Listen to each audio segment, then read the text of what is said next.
In this video, we will learn various modes of operation of microgrid. So there are three basic modes of operation of microgrid. First is islanded mode, second will be a grid connected mode, and third will be hybrid mode. So let us see first what is islanded mode of operation. So the figure you are seeing below, it is the same figure what we had seen in the architecture of microgrid. So this is the basic architecture. Now here you are able to see the main utility grid tower is kept blur. Why? Because the main microgrid is completely isolated or islanded from the main utility grid. Here we are able to see the microgrid is sufficient for supplying power included in that particular microgrid region. Let us take there are some housing residencies and up to the maximum load of municipal regions. So whatever load is connected in this particular microgrid will be totally being supplied by the local generating units, such as let's say electric car, let's say there will be windmill or photovoltaics, or let's say solar panel. So all these appliances which are generating energy inside that particular microgrid will be completely capable of supplying power to the existing loads. Also, the storage system, just like compressed air system, batteries, they will be completely capable of reaching up to the limits, whatever the limits of load will be required for supplying power into the microgrid.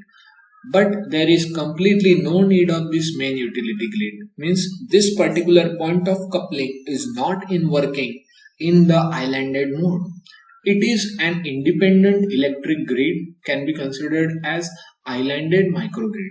Let us see the second mode of operation, that is nothing but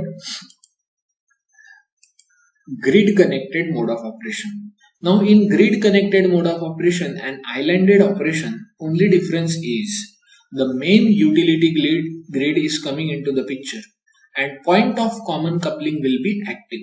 The bidirectional arrow shows there will be power transfer between the two as and when required.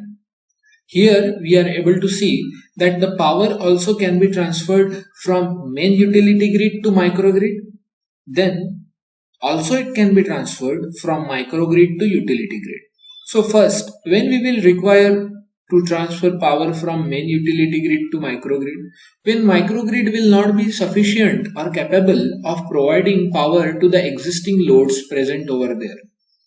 It is normal condition. It may happen that the microgrid, whatever the local generating units are there, it may not be possible that these microgrid local generating units will be capable of supplying power to the existing loads. Also, it can happen that the main utility grid during the critical periods or the peak loads, the existing utility grid will not be able to supply power to the peak demands.